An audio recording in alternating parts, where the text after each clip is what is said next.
Vega versus Wind and Rain in a best of 3. I'm Killer Pigeon, and joining me, it's a different voice, not Lizard. I know you guys were expecting him, but we had some technical issues. Luckily, Adzan Tick was on hand to step in at the last moment. How you doing, Adzan? Oh, I'm doing pretty good. Really excited for this game. It's been a while since I've seen Dendi play with solo. Yeah, I mean, that's another big surprise to people. Most people who've been watching will know about Dendi standing in for Vega for a bunch of games. There's a little bit of drama at the start of the tournament, but solo, definitely the big surprise here. Yeah, VP, Navi combined with Vega. Like, whoa. 5 seconds remaining. It's nice to see Wind and Rain still playing as well. Yeah, I mean, this was a strong stack for the qualifiers. I'm glad they stayed together. Yeah, definitely very strong. Only second in the qualifiers. I'm glad they didn't give up. Anyway, we'll see the bans. Triant, Chen, Clockwork from them. Really annoying 4 positions. And I'll take the Crystal Maiden. Pretty strong hero nowadays. They're both to Crystal Nova. Oh yeah, it's like this hero has been banned or picked a lot, especially when Vega have been involved. It's always been picked or banned. And instantly, another hero that is falling off a little bit, I want to say. The Skywrath was pretty dominant, but then they nerfed the Arcane Bolt by giving an extra 20 mana cost. And suddenly this hero wasn't so popular anymore. There we go, there's a dual lane already. The Sky Brew lane. That's pretty strong. I kind of like that Brew's coming back in. Like, he was missing for a month or two. People kind of forgotten he existed. He didn't really get nerfed hard at all.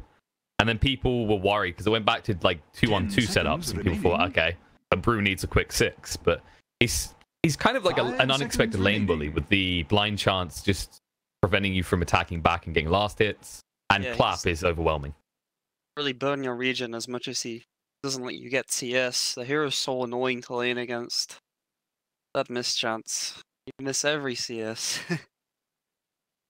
That's going to be a very good wand lane though. Both Boomrest and Scarab Mage. Oof.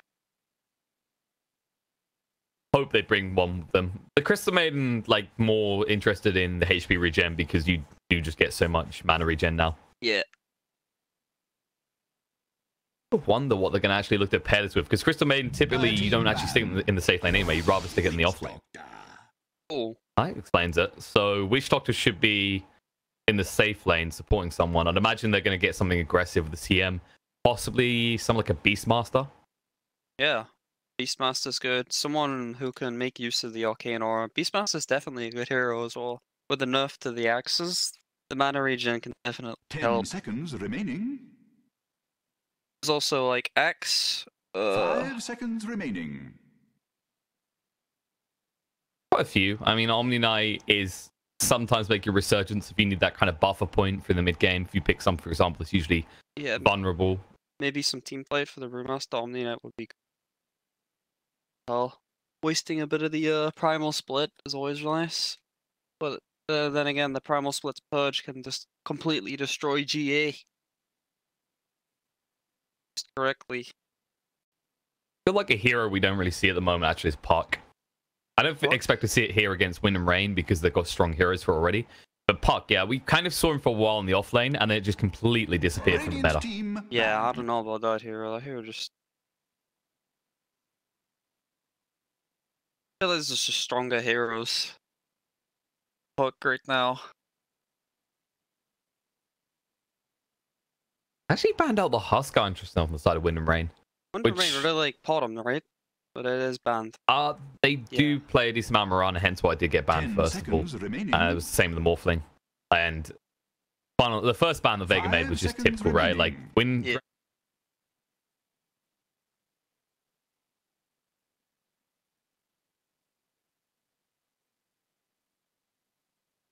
And just on everyone. And the qualifier. Team ban. Let's see what's still left for them in the pool. Banning out Bloodseeker. Very annoying. It'll be able to sustain itself in the Brewmaster Scarab Mage lane. Definitely an interesting ban. I can kind of understand where they come from to an extent.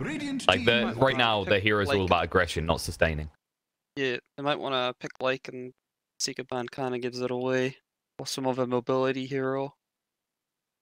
Surprised if we saw Weaver. But they don't have that much lockdown on the side of Dire. They just have Frostbite, Cask. It's both pretty squishy as well. 10 Weaver's seconds kind of risky though. remaining. Like I don't feel like we see Weaver at all at the No, I moment. don't see Weaver at all. 5 seconds remaining. Very weak. I mean, that's always been his drawback, is the fact that he can't actually take a beating at all. And it usually makes the start of the game a little bit harder. Used to be that he was ran the off lane a decent amount, but now the off lane fulfills this role in the team of your initiation and your lockdown more than anything else. See, Hero, that's good as well. That'll be a grade 5 position. Care about the CM too much. Stand there and hit her. They definitely have a lot of harassment on the side of Vega between the Skyrath and Jakiro. 10 seconds remaining. A lot of nice team fight as well. They have some nice ice 5 path. seconds Cyclone remaining. ice path is very strong. Done correctly. They have the coordination. I'm sure they do. That's also the Mystic Flare from Skyrath. There's so much set up in between. Yeah, a lot of team fight. Spirit Breaker though. I remember that. It's one of Forev's favorite. No, it's Millen. Sorry, Millen. Thinking of Dubu. I think Win and Rain are one of the few teams we see actually run the Spirit Breaker at the moment. Yeah, they are. I like that. Here, fun to watch. 10 Always seconds something remaining. happening on the map with that hero. 5 seconds Yeah, remaining. it's one of the better heroes to make use of the Arcane Aura as well. I guess that might be a position 3 Spirit Breaker then? I'd imagine so. And I don't think we're going to get the CM mid, okay? As beautifully meme force that would be. Oh, saw a Reddit thread about core CM. Come on, you build your Maelstrom, you build your Master Madness, and you just kill people. Desolator, man. We get the Desolator eventually. You want to dominate the heroes, then you want to dominate the powers. Lena's a great hero. Doesn't really care about the Spirit Breaker mid. Just LSA if he sees him coming. A dominant pick for the mid lane as well. Yeah. Wind and Rain needs something that can actually harass out just as hard, and Lena's very high up there on the list. Yep, Ice Path also sets up a Lights Jack Array very nicely. 10 It's a great seconds solo remaining. hero. It's a great fourth pick hero as well, because there's not many heroes that can actually beat 5 Lena in seconds lane. remaining. If not any. There's like people who can break even, but I don't think there's any heroes that just straight up beat Lena mid, except maybe TA. Radiant team TA That's is fine. a little bit risky here though. They go for the Invoker. Volca, okay. That's one of Brow's favorite heroes. Plays it a lot in pubs. Really good at it. Understandable. It's still an interesting pick at this point. I was surprised they didn't just kind of wait until the 5th pick to reveal this. I think it's because they would have banned it for sure. Either that or they banned TA. That's what I was thinking over the TA. Like the TA seems a bigger ban, so at least you would have baited in a ban. Instead, they do ban out the Faceless Void, realizing that Wind and Rain do not actually have a hard-hitting carry yet. 10 seconds remaining. Volca's just really nice pivot to the Void as well. 5 Lets seconds you land all remaining. your spells. What do they fill the gap with right now? Omen and Rain. Yeah, like what would you take here? What would kind of complement this? Because right now it feels like the pressure is on the Spirit Breaker to deliver you in the mid game. Is a weird hero to choose for that. I need a hero that just doesn't die to the Sky Brew lane. Maybe it can see us a bit. Maybe they just don't want to win the lane. They could probably... I know Ritsu really likes Spectre. 10 seconds remaining. Spectre's not a terrible hero. 5 Definitely has a lot of seconds bounce back at the remaining. moment. With I'd say like the average timing for game finishes moving upwards by about 5 to 10 minutes. Spectre gives more chance to come online, but isn't it a little bit worrying with the Invoker there already? Because Invoker needs a lot of space created for him. Yeah, he does, but there's also the Quas Wax build. I don't know if Bryo plays that, but it's pretty good with space making. Pretty good against Lena as well. There's a lot of ways to play the Invoker nowadays. And I know Ritsu really likes Spectre. I think someone that comes on like the Gyro, not as strong as it was, so it's usually in this type of lineup, you go, okay, Gyro, that fills your mid-game gap, that gets involved with fights. Thing is, But whatever carry they pick here, it's gonna get counterpicked. Lifestealer, that's a safe hero. definitely can be pretty brutal. We actually saw Vega run it yesterday to great effect, especially with the focus on physical build in the late game. Just the ability to crit someone down from full HP to next to nothing. Yep. I hope that's where he's going, though. Like, Radiant's build feels, like you said, Invoker could run to create that space. I'd imagine this is maybe going to be an exhort type game for Invoker, though. Yeah, I think so now as well. For the lifesteal, they're just going to infest bomb people with the Spirit Breaker charge. It's going to be fun to watch. And they have Sunstrike as well to follow up.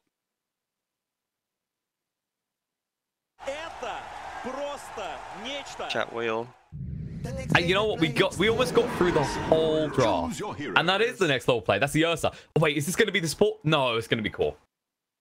Okay, I have to check myself sometimes because Vega have been running some filthy, interesting support. They done support Ursa just the other day. They done Position support Axe 4? as well. Yeah. Yeah, that's good. I like position 4 Ursa a lot.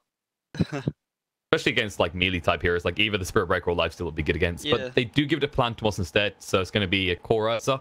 Yeah, that's just a lifesteal counter pick right there. Pretty good. Also doesn't really care about CM too much. Whenever it's frostbitten, you can just ulti it off. Way. Same with open wounds. How much that threaten the Ursa this game? So would you say, what do you think, Vega have a more favorable lineup here? Yeah, definitely. I think Lina is really good against Invoker mid, and Ursa will do fine top against Spirit Breaker.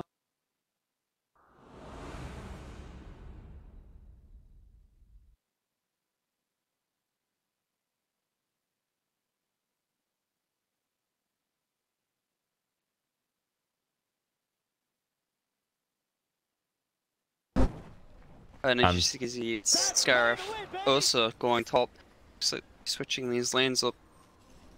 I'd imagine so. I don't think you can afford to have Lifestealer get a bad start this game. The Spirit Breaker is, like, if you have to sack...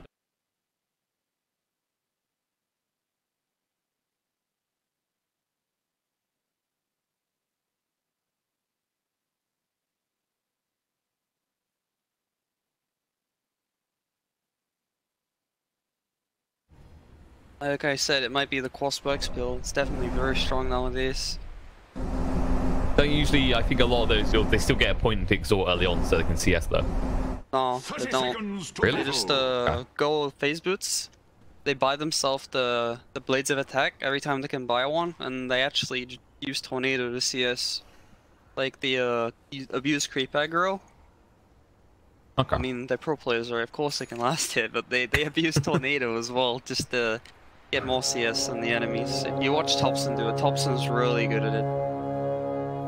And Thompson's definitely the person people keep talking about when it comes to Invoker. He's probably, like, I think I had this discussion yesterday with Lizard, like, the top two that come to, top three, let's say, come to mind. It's going to be Thompson, Miracle, and I want to actually say Stormstormer. Well, we like, have.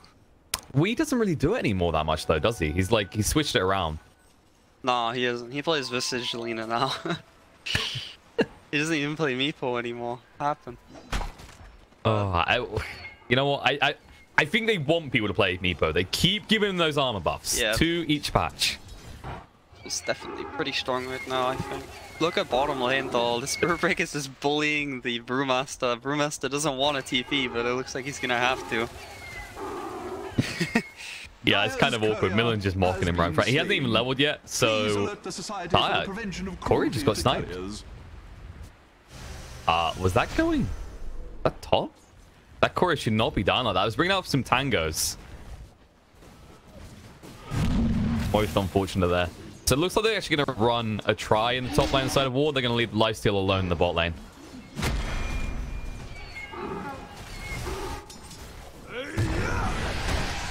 I don't know if this is the right move, though, because Ritsu, he won't be able to sustain against these two. They should be able to harass him out pretty easily. Yeah, they'll probably need someone to go bottom. Shutting down the Ursa is really important, because the Ursa really just destroyed the Lifestealer. It looks like Kitrak will go bottom. He took the Voodoo Restoration. Should be fine. The only harassment will be Drunken Haze annoying CS, but he hasn't got that yet. Yeah, he went for the clap level 1. Just trying to get the harassment out in conjunction with Solo. And it looks like Plantumos is taking a long walk to the bot lane, decided not to use his TP. Oh yeah. Although Kitrak, he'll be fine. They did have a ward down, so they saw him coming about. Yeah, he didn't use his TP because if he TP bottom, then Ritsu would just straight up TP top. So like walking bottom is really good because if Ritsu sees this and he's top now, Ursa will just TP top. Definitely just looking to get the favorable outcome lane. Ursa's that type of hero though, like it's worth that many swaps. Musical lanes, and drag and drop like they call it. Oh god, it used to be worse. I think I remember one point when I'd see a lane swap about 5-6 times in the first 6 minutes. Ritsu's top, look, they switched lanes. I guarantee this Ursa's about to TP top. He might try for a kill first. They're going to slow Kid Track down a lot. There's a charge coming in. The cast bounces across to the creep. Look, he bounces. Oh, 3 gold. And actually, Milan's still coming. Oh, Plantimos? Oh, he gets hit! TP interrupted, and he is very angry at Milan, but can Milan get away? He should be able to. He'll mock him on the way out as well. I don't know, actually. He's got the Earth Shocks. This is how you deal with your frustration. If you can't have the lifesteal first blood, there you go. Just charges away. He's still got the boots, though. I'm surprised he didn't chase for that.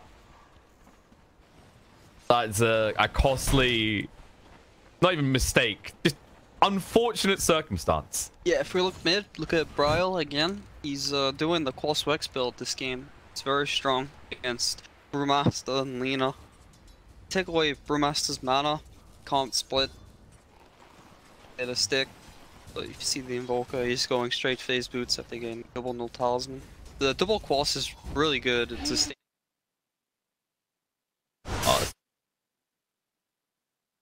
perfect time. We'll chase him on the time, get away in time. Slayer showing up, they'll turn around the concussive shot out, and it looks like Milan will fall. Dendi, he gets the first blood. Bryle in a little bit of trouble as well, but he should be fast enough to move away. Or will he? Dragon Slayer, they're going for this. Slayer? This isn't the right move.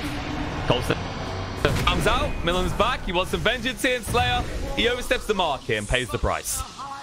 It looked like they could have killed Bryle there, but that Quas regen just kept him up. It is quite frustrating to deal with. It's like a constant tangle. He's also got the arcane aura as well. This guy is like the definition of sustain right now. Yeah, like I said, he's going to spam out those tornadoes, and that's exactly what he's doing. With the CM, it just enables him so much. Seeing the CM in the bot lane, Lantos moving in, nice charge. Milan here to frustrate Ursa once more. And Solo taking a lot of damage, needs to be careful himself. He's got 2 in the stick. Is it going to be enough though? Rev moving across. Crossbow comes out. Across, and now Plantimos has to fight against 2. The matches to charge through Milan. Just frustrating the hell out of Ursa right now. Spellbreaker pick definitely paying off. Very strong. He hasn't even picked up his boots yet. Who needs boots? Just keep charging constantly at the Ursa. This is we were worried about how much this could do for Vega in this game, the Ursa pick.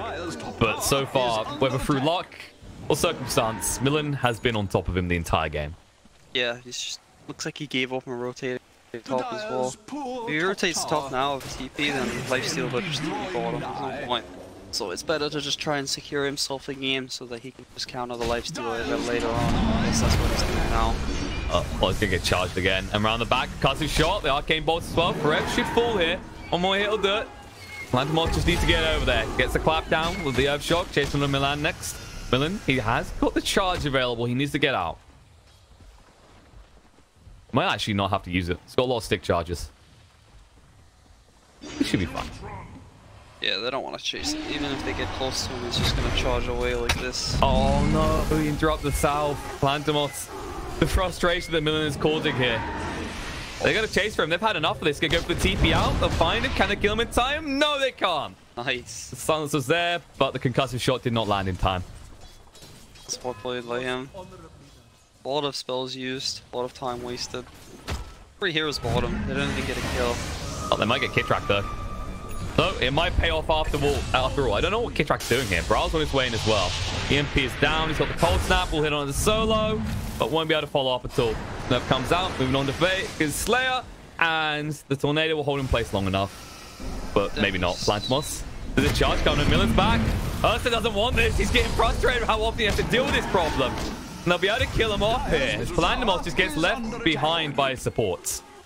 Being ganked by an Invoker with all boots. I mean, he's very slow moving. We are noticing this. Dendi is here as well. He has got the Laguna. He wants some vengeance. The slow will come out from due ref. They didn't bring detection. The charge coming across from the Dendi. He has got the light strike away that can hit under Millen. But Millen will just stop his charge. They'll jump across on the solo. There's 4 heroes here. And this is just getting ridiculous now. The tornado through, the maledict on him. Solo will fall. They're just finding kill after kill. This, but like you talked about that rotation, seems to have paid off. Because while it's happening, everyone on the side of Vega was coming to it as well. This Invoker ganking of our boots. His spells are so strong though, so it doesn't matter. He doesn't even have any physical damage yet. Just Tornado, EMP, and Cold Snap alone able to get some kills. I mean, he kind of has to with this build. Like we've already seen him fall behind. Dendi has a 2-level advantage, and the CS is ridiculous. This is just pretty normal. Look at Lina. Lina can just spam out the wave with Dragon Slave, threaten the Invoker. It's definitely a difficult lane. What? Oh, are they going to plant mods here? Millen needs to be careful though. He's under tower as well. This dive will not pay off. Not sure what they were thinking there. They've already thrown out the cask as well. K-Track won't be slowed down. The Crystal Nova slowing Solo enough that he can move away. But that was brave to say the least. Looks like he got his revenge on that annoying gal. I think they get a little bit overconfident. They had a great fight in the bot lane. But you have to give a lot of respect to the fact that it was because Invoker was there. Gave him so much power. Rev. I'll chase onto him here, moving across. And there's the Laguna. Dendi rotates. He says, you're not the only one who can cover the bot lane. Cask will bounce, but he's got a haste rune. Dendi should still be able to chase. The Light Strike Array will clip on the Kid Track, and he'll fall as well. Dendi gets a double kill. Nice. You know, it's just like, look at this, bro. This is how you do it. And then he gets more value because on the way back, he can actually farm the creep camps. Really good rotations by Dendi. He has almost finished his Yule Scepter. He's just completely skipping the phase boots. So will allow him to just set up the kills in this Invoker straight away. He might go the cast range talent as well. It's such an early Yule Scepter. I feel like in this scenario, he has to fulfill this role quicker because the Ursa's not having a fun time. Speaking of Ursa, just constant harassment. Millen's like, yep, these are my creeps. You can't have these. I mean, this is what we were talking about. War is one of the few teams that runs this hero, but they do know how to be annoying with it. Yeah, the Spirit Breaker is applying so much pressure. I thought this also would have a great landing phase. They're going to land it against the Lifestealer, and then Spirit Breaker stops his TP. So unfortunate that it clipped them. Solo almost dropping Solo in the bot lane. It'll be fine. Anyone on the bot lane? I actually get their hands on Kid Track. Millen will TP out in the same location he did last time. This time with no chance of dying. The thing is though, with Dendi rotating like this and being around the bottom area, it's giving Ryle a chance to catch up. This guy's finished his phase boots finally. He's level 7. Almost level 8. This guy was like really behind before, but Dendi having to help bottom lane. Pays his price. And the Bruce Split got forced down the top. They can't really do anything with it. The Infest came out from lifesteal, so he's fine. Solo taking a lot of damage. We'll grab the bounty rune and head on out. Ritsu moving across, has the open wounds available. We'll hit on Solo. The rage up, which means Solo can't do anything. He's got the ice pass, go try and throw it down, but it's too late. Ritsu moves past it. Tornado not needed, as Ritsu does still get the kill. Bot lane though. And then going in again. He actually found a DD, but he's slowed up by Slays. A little bit worried. Plantimos was coming across as well. It's just constant aggression here. Both these teams reluctant to sit back and let people farm. Looks like Spirit Breaker is going to be going... Going again? Never mind. No. He's got that DD. He wants He was about to be buying the urn. He had it in his quick buy, but I guess the Invoker's like, no, dude, I'm buying the urn. Come on. It's post-work build. Of course he's got this. It's always hard to remember that sometimes. Like, yeah, Invokers... Yeah. So often they don't do it anymore. They're always on the Exhort build, so people forget about this. I've done Courseworks Invoker like a lot, and everyone always buys an urn. When I like ping spam it at the start of the game, I will purchase Urn of Shadows. No one listens. Hey, they thought you might change your mind, okay? You're not necessarily committed to the idea yet. Go free. Heroes on both sides in the bot lane. The top lane is just starting to go really in Ritsu's favor. Like, he's dove mag 3 times now. Almost killed him twice. Yeah. Fail. Jumping on him. Mystic Flare comes out. Millen's taking a lot of time. He's going to get low here. Plantamon surrounded the freezer field. The back through. He can't actually do anything. Finally, the ice bomb goes down. Forever a little bit of trouble. But the tornado EMP from Brawl. The cold snap as well. Plantamon is out of mana, and he might be out of time. He's going to be ran down by typical supports here. As his supports retreat. They can't do anything. That EMP done so much work. Gotta try it up. Team on top. Dendi tried to make a rotation on the Ritsu, but it didn't work. Oh, it's a lot of time wasted. His Ursa died because of that. Feels bottom. Definitely could have killed somebody. Oh, look, they found the It's button. definitely... It's grim tidings, right? The net worth is about even, but you think about the heroes that Vega picked. They picked heroes that were meant to be ahead in the laning phase, and Mag, key rotation, but Bra gets a tower, he'll move away. Red, caught on the back line though, will be silenced up and killed off. And Brawley needs to get out of this. He already used the tornado, he's surrounded right now. Detection. Ghost Walk. They don't bring detection for this, no! Brawl's gonna make it out. Rotating the Brewmaster down here. Top Lane. Dendi in a little bit of trouble, open wounds, but there's the rage. Ritz is going to chase through. The charge actually stopped by Roche. Millen will not arrive to help clean up the kill. That's most unfortunate. Yeah, he's trying to get the perfect LSA timing on the lifestealer. Kill is very valuable. I mean, I should hope so at this point. Yeah. Dendi has more money, but not by much. Ritsu is doing fantastically this game. Yeah, he's doing pretty good despite the drunken pains. The CS is a little... Solo just got caught here. Bra was waiting on top the whole time. Tornado through to see if they can find more kills, but they won't. The Never Strike might find Mag, but now Millen silenced up. They'll turn around on him, go for the TP out. Way too late though.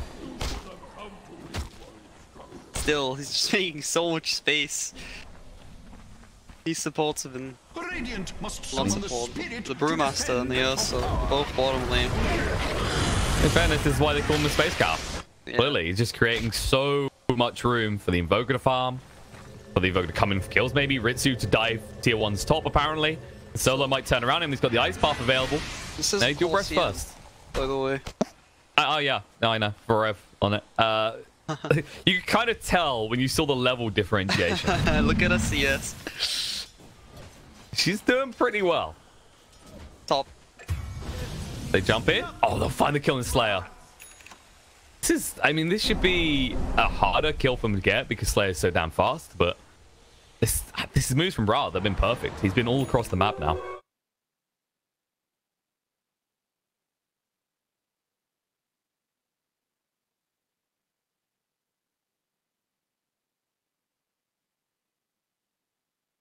Especially against the Ursa. Like, even if it just forces him to use the Enrage early, that's huge here. Speaking of Ursa, actually going for the Helm Dominator. Yeah. As opposed to typically what we see as a Blink, or at least more Blast before either of these times. It can help in Roche. Roche does a lot of damage nowadays, so like if you have a creep to tank the Roche. Mag, they jump in, they get the Malady on the top of him, they're going to stun him up, going to make sure he gets no chance to use the split movement in the open wounds back. Still stunned up. No, he can't get it off. The cold snap from Brawl. No chance he's going to use his split. And all 5 heroes from the side of war here. Ice Path from Solo. And try and do some dash. Light Strike array from Dendi with the tornado out first. Brawl safe. He'll move away. Now Dendi, he needs to retreat. He used to try and find himself some time. But when he comes down, he's going to be surrounded. The blink away just in time. Palandamos getting in the fight. The Mystic Flare. Brawl's not going to fall though. He's still alive even after the Dragon Slave. Palandamos forced to use the Enrage, but they're cutting him out. Dendi with the Light Strike array to keep Ritsu away. Forever being chased on 2 by Palandamos. And it looks like the cold snap is controlling him up perfectly here. He'll be surrounded, rooted up, and Palandamos, he needs backup. Slayer coming in. They'll get the kill on the Brawl. He's not done just yet. He wants more. He wants Kitrak. Kitrak forced to back away here. The Voodoo will keep him up, but he won't find the kill. Meanwhile, on the other side of the fight, Ritsu does finally run down Dendi. And Kitrak will fall. They're not done yet. Bag is still fine. Forever's going to die as well. And what we thought was perfect maneuvers by the side of war, what looked to be going so well, has finally backfired. Dendi played that so well. He was Yule's dodging the Spirit Breaker and then blinking away. He almost did it twice.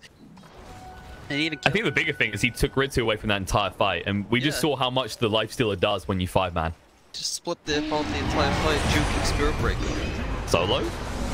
Stunned up, tornado come through. Nicely dodged for the bashes again. The EMP and the cold snap on him with Earth means he's going to fall.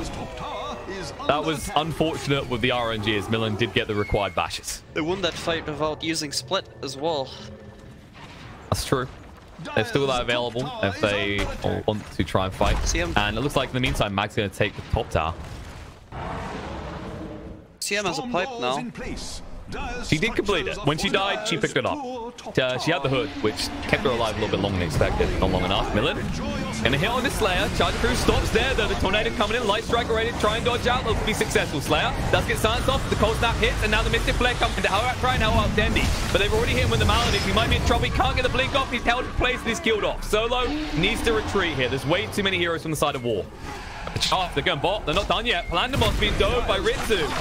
And they smash him in the face. Spirit Cow haunting his dreams at this point. He's just in the best of Perez? Still going for a long time. Interesting choice. He didn't really have many options left, though. And can they push the tier 1 is the question. So I think this is the big issue we're seeing with war, is Ritsu's really the only one that can push towers. It's lifesteal. It's not even that good at it. I mean, you expect him to, but he hasn't gone for that Death Slayer build. He's going for a Halberd first. Oh, Mag. But almost blinked into the tornado still. The charge crew is there. They had vision of him. The EMP goes down. Millen's just going to charge in. The Spirit Vessel as well. Mag has no mana to work with. He cannot use that split. That's a tower secured. But Dendi? Things come out. They know about him. And yours, Miller, he'll pay a price here. But they got the tower, so he won't get too much. I mean, I was concerned about how much killing we were going to get. Like, these days, you don't see it too often, right? You don't see a lot of early aggression. But in this game, we're finally going to see the first Roche, but that's after we've seen over 30 kills this game. Tornado. Bra moving in. I hope you don't like mana. Palandamos maybe in a little bit of trouble here. Spirit Vessel as well. With the cold snap, do a lot of work. Forcing Rage out pretty early here. He can't even hit Roche. He can't even hit Ritzy. He needs to try and run. They're going to drop the Mystic Flare on top for him. They'll melt for him. The Laguna as well. Slayer being chased on to next. Ritzy wants this. Can he get it though? They're going to get low with Spirit Vessel. That'll be enough. They'll finish him off. Back come around the backside. The dust does reveal Brawl. He'll be forced to back up. The Ice Path on the 2 is good. Light Striker Ray will not connect. Ritzy gets the Rage off. Mag stunned up again. He can't use his split anytime, anywhere. Solo being chased onto. They want to go for him, but no open wounds available. They'll just turn around and probably try to take the tier 1. This is just, it's going from better to worse to better to worse. It is bouncing back and forth, but the problem is war is consistently building a lead across this, and it's going to get worse. They jump in, best bomb, Solo just disappears. They're just not letting him use the primal split ever. It's never getting off, so they're not able to win these fights. And I think the bigger issue is that the Ursa, I mean, we saw he's not ready to fight. I mean, he can't do anything. They're not really making use of the early game split at all. He's just getting stun locked. Mana is just leaving. EMP. Definitely problematic. I mean, he's got that blink, but if they initiate on him, as we saw, there's no way he can deal with that. The cold snap with the Spirit Vessel doing way too much work. Yeah, he needs Aeon Disc. Well, the Aeon Disc is the typical pickup after the blink these days. Bruce. It kind of changed, right? It used to be this love for Radiance if you're doing well. Now, regardless of doing well or bad or good, you go for the Aeon Disc. Yeah, but he needs it definitely. They need to fight with Split once. That could change everything for them, and they'll need to do something soon, because the Warriors, if this goes later, it feels like War have the more favorable lineup than Slayer. He found Forev. The Frostbite's going to come out, but Forev thinks twice about this, needs to back away. Mag hits onto him. All hitting off the clap, and Forev will go for the TP out. No way to stop it. The Mystic Flare won't kill him in time. But Brow's here, and he knows they're stacked up. Villain, he's got an Infest Bomb at the ready, but he's going to try and move away. Jump in, Palandamos comes on, Talent EMP on the back line, they jump forward, they get the split this time. Millen should fall here.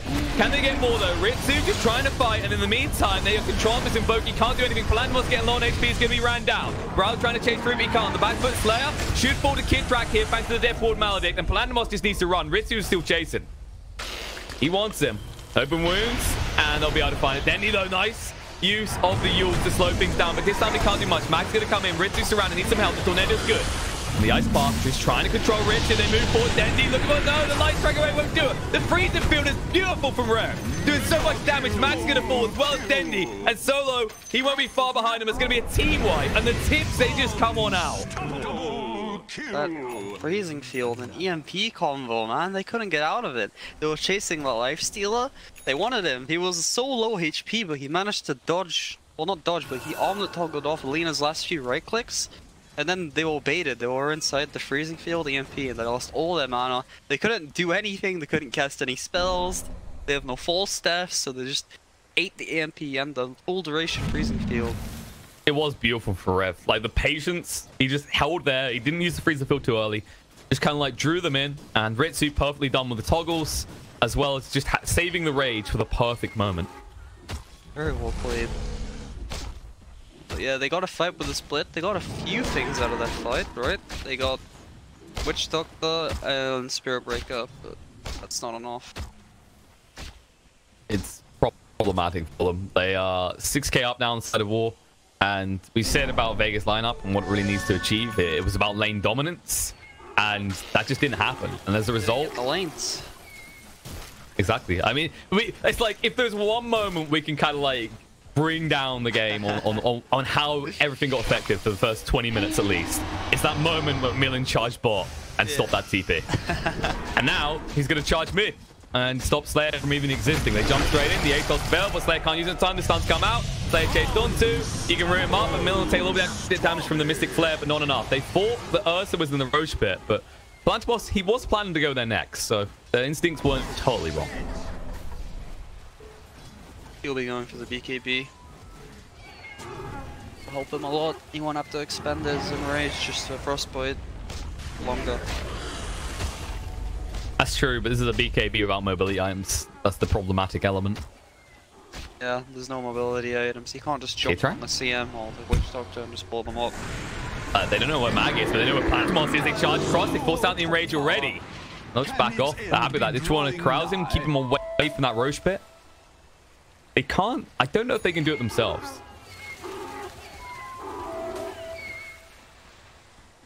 I think they're just going to keep it up. It's nice bait. It kind of makes Plantaboss's behavior predictable. EMP, Tornado coming out solo, and they can't get the Frostbite in time. Yeah. Second Broker's finished force is going to BKD. I can understand that. Like, that's his big concern right now. He is worth a decent amount of gold, and he is so imperative to them winning these fights. Yeah, he needs BKB versus those heroes. Also, not so much, but yeah. I mean, he has a 4-star for the Ursa, right? So, everyone else, he just needs a BKB so he can just stand there. In the last fight at bottom, he was getting tornadoed by the Cyclone. While. I mean, the interesting part is actually both team mids have these 4-stars, and they've had such a huge impact. They've saved multiple heroes already. I believe it was the freezer field we saw at the bot runes was because that 4-star came to get Ritsu out, and then we just saw 4-star in the mid. It's like, typically this item, you don't see it picked up much on either of these heroes. Usually you see the Invoker go more greedy with, I'd say, like the Yules and the BKB, well, Mags. And then for the Lina, it's more just about Shadowblade after having the Yules. Oh, meanwhile, bot, Solo. He's found Solo, and he'll die that way. And he could not get across to help him in time. And there you go. The Roche, it gets claimed, and they did stick it on Ritsu. So the less likely team, they take the objective. And meanwhile, bot lane, Atos coming out for red. They throw everything on the Laguna, including Dendi. Yules coming out. Just wants to make sure he gets the runes. Meanwhile, on the top, they dive and they find Mag. Once again, we didn't even have to see it. We know what happened. Hold snap, no split for you. It's a sad life of Mag right now. Very weird to see CM picked off and be like, oh yeah, that was a good pick off. Because she is in position 5 this game. She's in position 3. She's the 4th highest net worth, higher than Ursa. They still have to commit to a lot to it. Slaying a little bit of trouble. The cold snaps on him with Spirit Vessel, which means that Brawl can slowly chase across. Thinks twice, though. They're getting a little bit too close to Plantaboss. That ward will spot him out before he can do anything. He was getting ready to jump in, and instead they'll go. Millen charging in once more. This is a familiar feeling for Ursa. Tries to move away. Ritsu is here. Light Strike Array thrown out too early, and now the chase through, forcing Rage out. Just every time, as soon as they do that, they know that Plantaboss has to run all the way back. Oh, split pushing this entire time. He was doing it bottom as well. Trying his best to keep these lanes shoved out. It's very risky versus Spirit Breaker. As he's about to find out, this is an infested Spirit Breaker. Millen's on his way up right now. He's dead. He should know something's up. Yep, nothing he can do. He knows what's coming. Solo. Solo on HP. Being position 5 and dying at like the top area of the map can still be beneficial to the team, right? I mean, they have... Especially with the time it took them to do that. They know Spirit Break is top, so now they have space to farm mid on the Ursa or whatever. They know they aren't setting up anything, they just gotta kill. I'm getting increasingly concerned with Ritsu though. Like, if the team wants to roast, she'll make herself die around the bottom area. The false heroes go to the bottom. Yeah, it buys you some time, but as I was just saying, I'm still concerned about Ritsu. Like, he's more or less just being left to his own devices. Look at the gold lead he already has over the side of Vega. He has his Desolator completed, going AC. These towers are gonna melt eventually. Radiant's top tower is under attack. He did actually have the Mjolnir. I think that was just a mistake from him. Like, typically, I think what we see is the AC, and if you're going full physical build, you can then look towards something like a Daedalus, and people just disappear. It's actually pretty good against the Brew, but... and actually, it'll stay good, because he's going for the BKB. No Aeon Disc for Mag. I feel like that's a big mistake, though. If you get stunned off, you're done anyway. He might be thinking about the tornado. They could force it and tornado it off. That is true. I'm still concerned about the control they could still have for him. So if you just bash him up. Like, part of the problem I see as this game goes on is that Mag is just going to get, like, free hit by Ritsu. That's the big concern. Evasion. Oh. You never know. Let's just pray to the RNG gods. There's a chance. See a fight right now. Think about it. They've infested up Millen. Tornado. Nicely dodged by Mag. Now they jump forward. Looking to move on a solo. The BO3 they infest out. The Light Strike Array. Won't matter. They already used the rage, which means that Ritsu can now push on this tier 2. Still, the Aegis means it's hard for them to engage. And also, without the Jakiro, there's no Magnifier Slam down to slow down this creep push. King's coming up bot though. Keytrack gets found. Mystic flares down. Death Ward turn in return. Maledict will not tick Slayer out. Will take a lot of damage though. And there's a charge coming in. Plantaboss needs to escape right now. He's got the BKB. Might be forced to use already. Nice ATOS though. Slayer gives his life so the Plantaboss doesn't have to. Tornado, no! They catch Plantaboss! He's stuck here now. He can't get away. He's going to be forced to fight. He's got the BKB. He didn't want to have to use it. Jumping on Millie will finally throw it out with a rage. But the control is good. The Never Strike is wasting so much in rage time. The charge away from Millen again! And now Ritsu is here. Plantaboss is all but dead. He'll try and get the kill to Millen, but it's too late. This Spirit Breaker, holy cow, he's playing out of his mind. Yeah, he really is. He's just been so annoying for this Ursa. He can't hit anyone. He's just constantly charged, constantly bashed. But that tornado though, that was a great tornado. Just in time. It was like 0.2, 0.1 seconds left on that TP scroll. You know, what were you saying? People that are the most known invokers in the world, and this is why Brawl's up there. He's proving Quaswex to be a dominant form of control this game, and that's what this game is all about, right? Like from the start, you were talking about it. Like Vega's lineup, if you control them, they can't do anything. The Ursa and the Brewmaster especially. All right, looks like we had a little pause. I think we're back in and ready to go. Dendi's going MKB. I don't feel that's the wrong choice. They need to actually kill off this lifesteal before he gets on top of them, or at least find some pick off. It's probably going to be the Crystal Maid. Last time they tried to pick her off, they did get her, but it's what they had to commit to kill her. They had to use the Mystic Flare and Laguna, and top, Mag's dead again. This is getting quite brutal now. I'm not sure why he's there pushing. Yes, Mag needs items. I appreciate that. This Brewmaster, if he gets found alone, we've seen what happens every time. It's just the cold snap of the Spirit Vessel. Trying to put all their eggs into the Dendi basket right now. Is a TI winner. Space. He is. He's gonna get the bounty runes for his team. They know that they all top, so let's see. Oh, there's the smoke from the side of Wind and Rain as well. Not sure if they're gonna find anyone though, because as you said, Vega, they stacked up. They smoked themselves as well. I think they're trying to dangle Dendi here, which is an interesting tactic considering, as you said, they're putting all their eggs in that one basket. And Brow's just gonna come in and look to crack some. The century, but oh no, the dust. Bro, I'll be fine. They just need to retreat now. Brow going in. Look at the crowds here. Perez wants to lean in. Atos comes out, gets hit by the Mystic Flare. Not really taking much damage though. And now Mag, he does get the split off. He's going to move straight in, but Forev is hidden from them. They'll move across. They'll find a Slayer. Risk going to chase through for more. The BKB comes up. Palandamos need to move away. Forev hit by the Lagoon Blade and the Ice Pop, but the stand control. Palandamos, he'll finally be able to find a kill to Forev on the back foot. Solo being chased onto the Spirit Vessel. Will it tick him out? It's going to be close to the cold snap. Yes, it should. He'll fall. And Mag has to walk away. And they committed a lot on the side of Vega, and all they got was that kill into the CM. Cool. I mean, that is a core CM. But let's be honest, right? The BKBs you commit there as well. Ritsu's just going to push towers. Yeah. Talking gold and XP, it's about even. A little more favored Vega, only slightly, but yeah, cooldown's expended, split was used. Laguna was used as well. Everything was used. But it's about an even. It's kind of a psychological factor as well, though, right? Like, how much did they throw on that Crystal Maiden? We said they wanted to get to a point where they had to use less to kill her, but they used more that fight than last time. Yeah.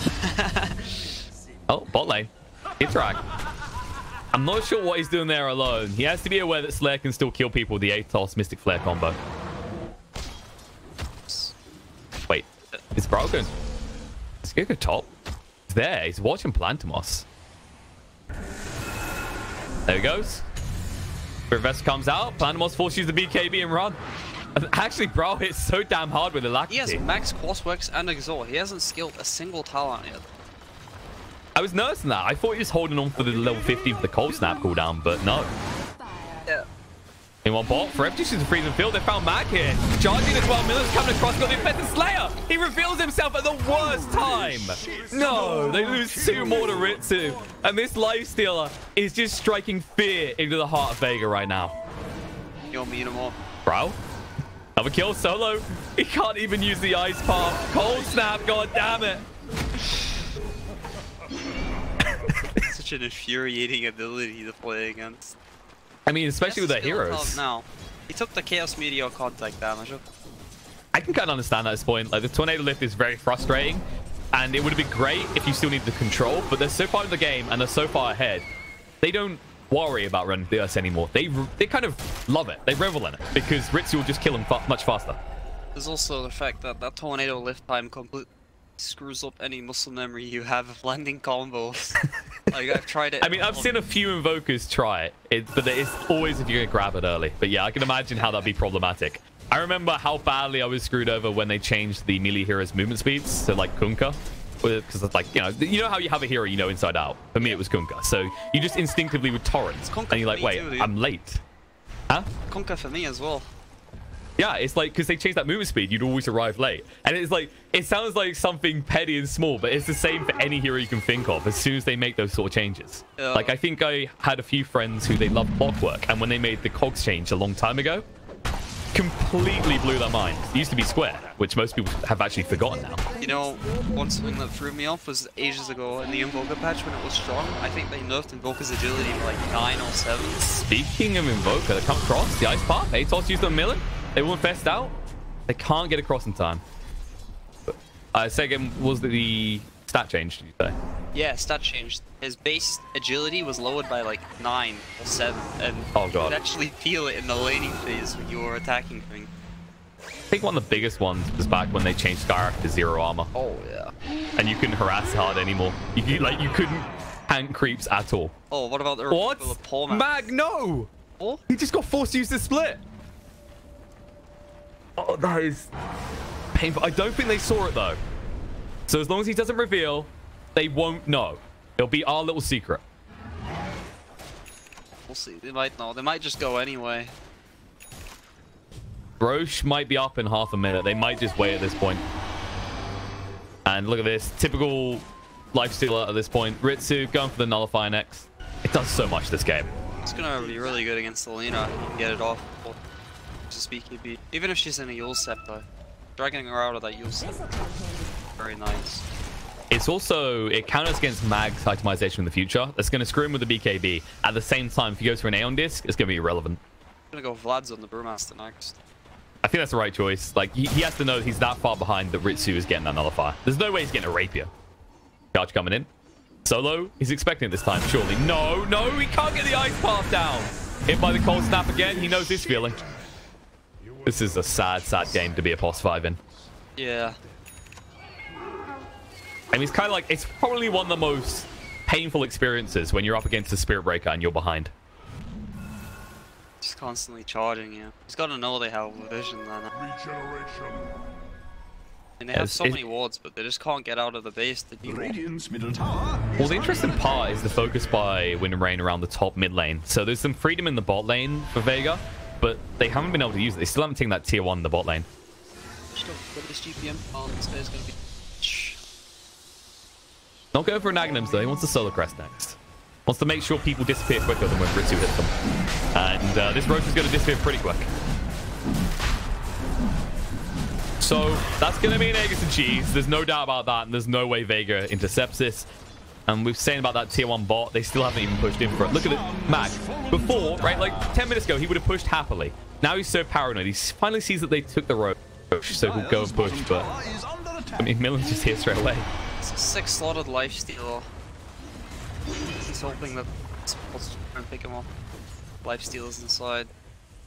Millen's looking. Slayer needs to go deeper. This is not how you get back to your base safely. He has got a TP though. I think they're expecting him. Help the charge? No, not solo again. He's not even walking straight to his base. He has no. Oh, this is bad. He's going to get caught. He might even been seen placed in that ward. And now the strike cancelled. They thought about going to Plantimos, but not enough for their team nearby. 6 slotted Nikes already. Very strong boy. See it like an Scepter going off mid. Yeah. But he's just scaring away. Alacrity. You ready for this? Do you like buildings? Ritsu loves buildings. It's part of his 5 deck. So that's 1. He needs to get 4 more. Where to begin? Is he going to pick all the towers? They have their own PBs. This is all in on the life field. The problem with that is still got to do an Invoker. And even the Crystal Maiden's doing so much work. Ritsu, jump in, go after him. This arm comes out. Plantimos can't do anything. Look at damage, huge! Forced to use the enrage defensively, and now they'll just back away. No, they can go back in a few moments because the BKB was used as well. That was so discouraging. You sit there, you're hitting the Ursa. Rather, the Ursa's hitting you. You're not responding to it at all. Suddenly, you just turn, and in 3 hits, most of his health is gone. There you go. Ritsu goes in again. Will we dare go near him this time, Plantimos? I think not. Any damage to him. So much armor. He's getting the medallion as well from the Doctor. It's insane. Tickles. They'll just go top. They'll probably take the shrine and then they'll look to push in. Or maybe just push in and take the shrine afterwards. But there's no pressure to, you know, eliminate the shrine right now. If someone comes out, they're going to die anyway. Charge in. Millen just trying to fake out. I actually like what he done there. He wanted to see if they had vision on the high ground. And there you go. They find it. Put down more to their own. Now they jump in. Ritsu goes again. He wants another tower. Disarm Nullify coming out to make sure Plantimos can't do anything.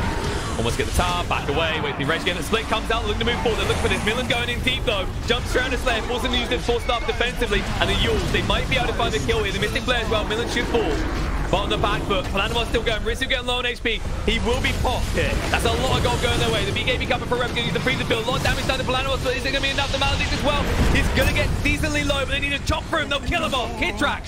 He'll fall, but it looks like they're going to lose Plantimos in return. It's a 4-for-1 right now. Can they clean up the entire team is the question. Moving forward, they got detection. The Yule's coming out. Light strike array. Bro, he gets the BKB off. He's going to run. He has the Aegis, but he doesn't want to give it up.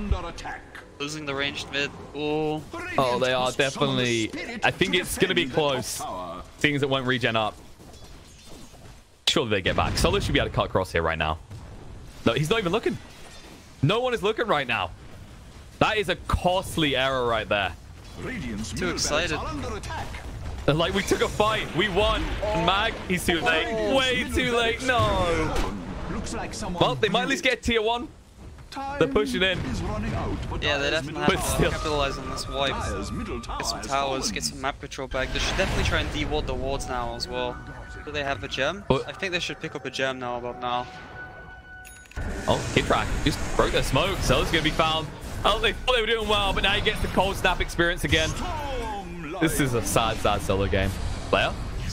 Being chased onto. They had vision. They're going to charge through. The Mystic Flare coming up. Rod taking a lot of damage, but he's still got the Aegis even if he dies. Chasing through. They found Slayer. They need one back. Hold him in place. They won't need it. Tornado come up. Bros wait for when he comes down. And no mana to work with means Slayer's going to fall. Bro, look at the speed he regens up. Thunder gem now. They did get their hands on her. And I believe... Who's actually holding on to her? We should round towards... Ritsu. Oh my. Mag's gone. He's just getting to lead right now. The Sunstrike ensures the kill. And the gem gets dropped. And look at this. Farev perfectly timed his arrival to pick up new jewelry. He didn't want to split for that, I guess. This was like overconfidence from Vega. They felt they could do something after that great fight. And immediately they get punished by side of Wind and Rain. He has buyback though. So yeah, he's holding on to the split. He was only nullified. He wasn't silenced though. Yeah, it would have been pretty wasted if he had split though. Now they're going to push in again. They've been here before. They're not looking to make a mistake here. Flandor taking a lot of damage. Neverstrike comes out. He's dead. He's gone. There's not a hill in the middle and he's taking a lot of damage. The buybacks come out, but they've already lost Dendi as well. Forced to commit everything they have to defend this. And Mag trying to move in. He's got the split. He's going to be forced to use it. Moving on to Farev next, but the Glimmer Cape will protect. He's forced up to safety, and the Ice Wall means they cannot pursue right now. They buy back, but it's completely wasted. Wow. They save their racks, but they won't get anything for it. And that just means that Wind and Rain can go back in. It's not like they committed big ultimates to this. They have very short combos. All their heroes. Freezing field isn't really something you think about. Brev? Next up, Dendi. They're going to charge on him. It's worth it. They're going to kill the BKB counter from Miller. They've left him blast as well. They'll clean him up, and now Mag trying to go deeper. Forever uses the freezing field. They can't control it right now. The Glimmer Cape as well. Palandimos, he's all alone here. No one wants to stay around, and Mag is trying to run away. Those jump balls, the Mystic Blade, the Archie, anything. The cheese gets eaten by Miller. They'll chase off by Mag as well. Ritsu moving across the Slayer. Cole snapped up and killed off. It's a team wipe, and it looks like that's going to be game. As Palandimos, he doesn't even wait around. He disconnects, and GG gets called. It's disastrous. They didn't get their BKBs off on Dendi. Looks like a chain stunned. He couldn't even enrage the first time around. And there's just no damage. Just a tanky hero with a Voodoo Restoration medallion. I think it all comes down to that laning phase. It was like, it was one moment. Like, it sounds oversimplified.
Dire team ban.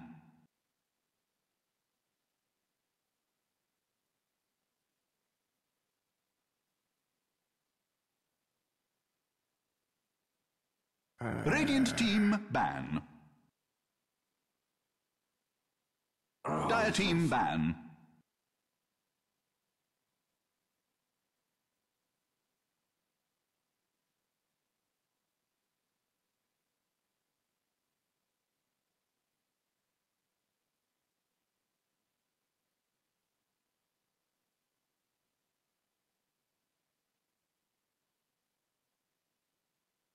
Ten seconds remaining. Let's get rid of 5 seconds remaining. Alive in 5, 4, 3. And we are back. Hello, ladies and gentlemen, and welcome back to the BTS Summer Cup.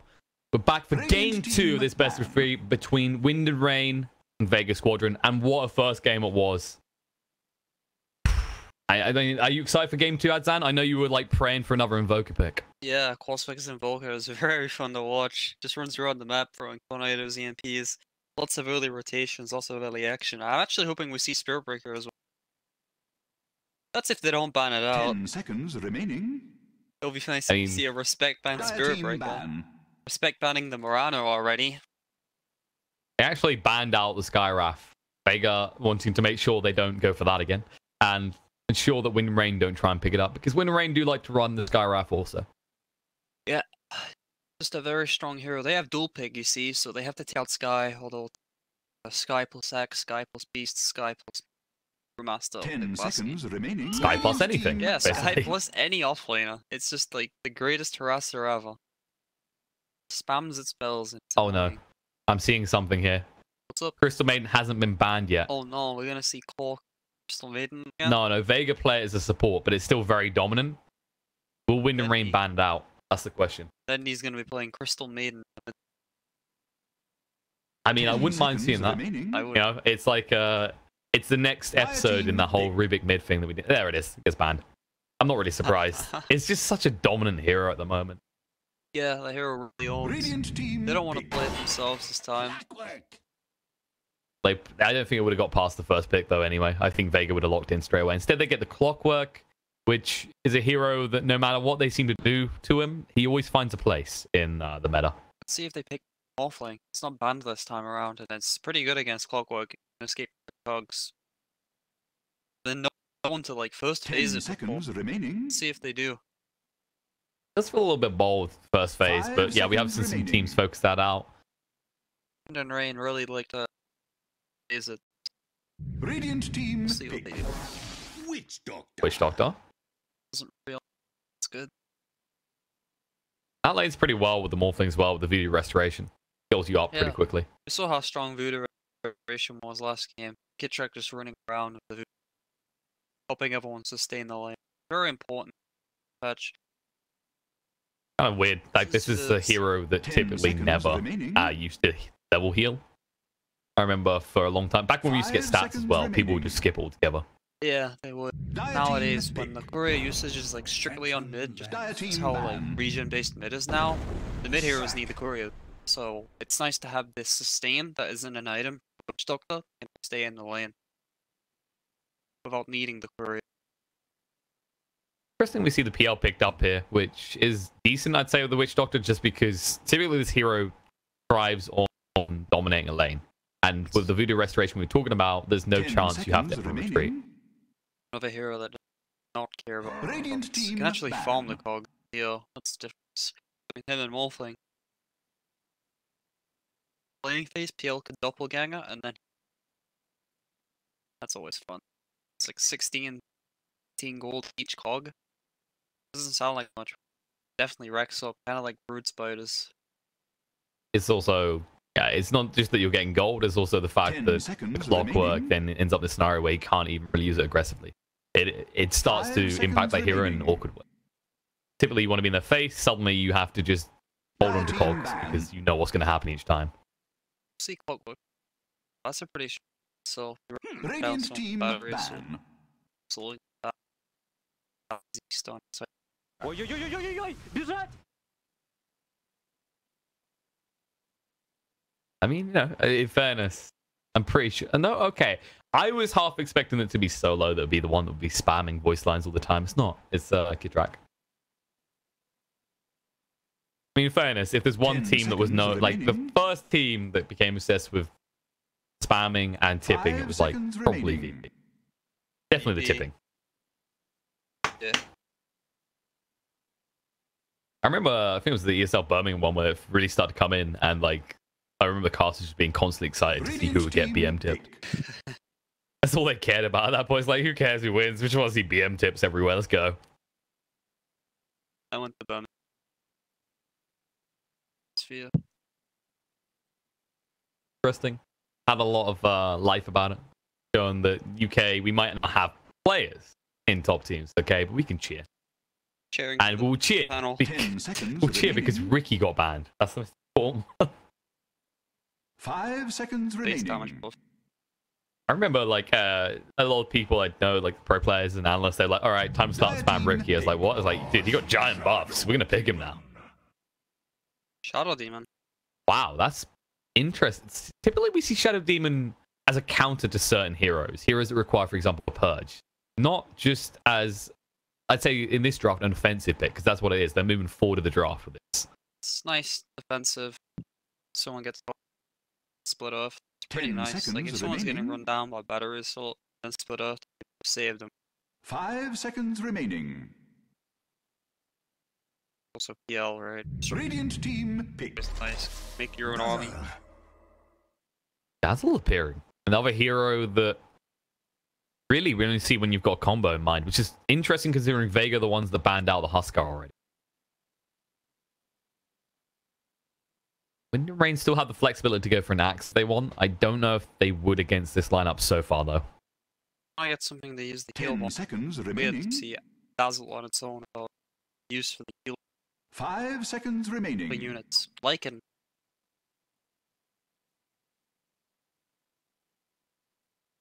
Is one of the more favorite ones just because you can stay on top of people, so you'll always hit the heals. yeah, minus armor and plus armor. They did ban out Huskar themselves, so Huskar me.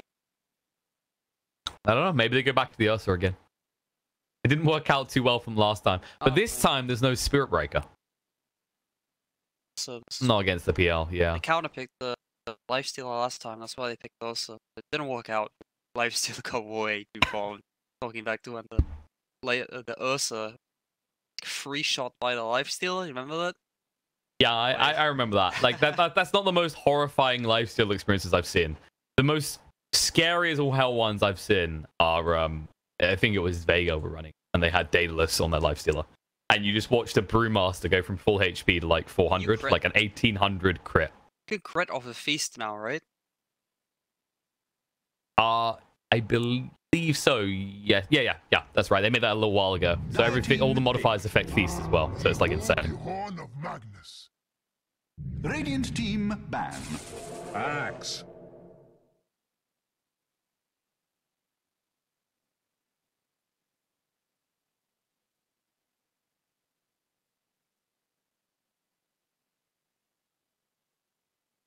It's pretty insane. Like the Cleave was the really interesting one for a lot of people as well because they started trying to build Battle Furies. Yeah, the Magnus does appear.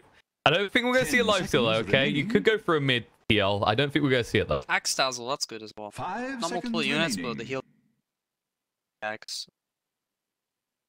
While since if Dazzle Axe tool lane. I Used mean, to be like standard. it stops. years Team ago. ban.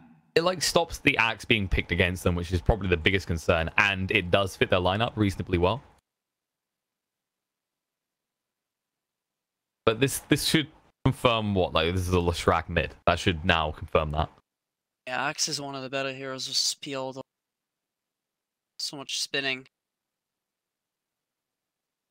The 10 disruption save. seconds remaining. So, like, he's not gonna kill himself. 5 seconds remaining.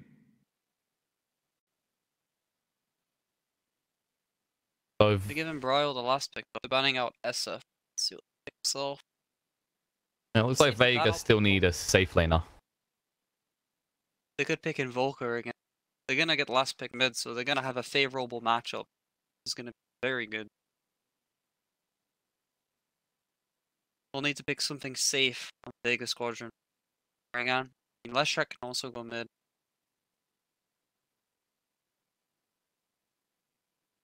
Yeah, that's the one thing. I'm thinking it has to be a Leshrac mid. It just feels... I feel like typically Leshrac, you can run it as a pos 4 or 5. I think a lot of teams tend to favor it more as the 5. But you've already got that Dazzle. Either of these heroes do a decent amount with gold. Oh man, we saw a position 4, position 3 Crystal Maiden last game. Let's not question rolls. Alright, I get where you come from. It's going to be a Dendi Dazzle mid. Been a while. We're going to get back to that. We haven't seen that in some it time. actually might be. They could. You never know. I wouldn't say no to it either. It actually could be. Dazzle mid, I've actually seen Dazzle mid quite a bit against certain heroes that just completely owns them. Templar Assassin. There we go. Templar Assassin. Mid. That's definitely mid. There No, that's fully pos 4. That's pos 4. They ban out the Viper as well. Counters to TA left, or Venomancer is a very good one. Razor's okay. Razor's not bad. Razor's good. The static link is really good. You can like deny a lot of stuff. You could just not try and beat him in like. 5 seconds You remaining. want to try and crush. Kunkka's okay as well. Yeah, I couldn't go with the Torrent because you get rid of all the refraction charges. Yep. You definitely want to push this with your last pick. I actually really like the Kunkka, now that you mention it, because also you've got the Magnus, so you can amp up your damage, and you actually stay a huge threat to the enemy team. You have a nice cleave as well. I've shouted him on the setup. Feels brilliant right now.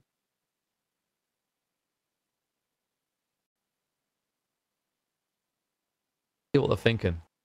Trying to think what else there is, but a lot of the heroes that would have been favorable here have been banned out. The Ember's not terrible. Viper, of course, fantastic against it. Let's see. Special T counter. 5 seconds left. I go for the Venom. Yeah, that's the other counter. TA. Land on her. Just burn away. Healer. It's a lot simpler to win the lane. I really am kind of surprised though, because I thought they'd give themselves more buffer around the Magnus pick. Don't get me wrong, Phantom Lancer does use the Empower reasonably well, but it's not that big whammy impact. It's not really like PL doesn't struggle to farm per se. I mean, he'll farm a lot faster. It's true. A lot faster. Be able to clear Ancients a lot faster too. It's just nice. The Magnus pick in itself as well. He's gonna. Yeah, this Venomancer. They could have gone for Kunkka, yeah, but like, it doesn't exactly shut down TA. The TA will still be able to farm. Can't really pose a kill threat on the TA like at all. 6, and it's like plus 1. Venomancer will constantly have TA on her toes, like the Gale. I feel like Vega's focus is on Axe getting ahead out of the laning phase anyway. Yeah, they have the Dazzle. That does also mean that this is going to be a Caller Shrek still, and it's going to be ran in the safe lane. So, teams have their drafts ready to get underway with game 2 of this best of 3. Win and Reign are 1 up. Can they close it out is the question, or will it go to?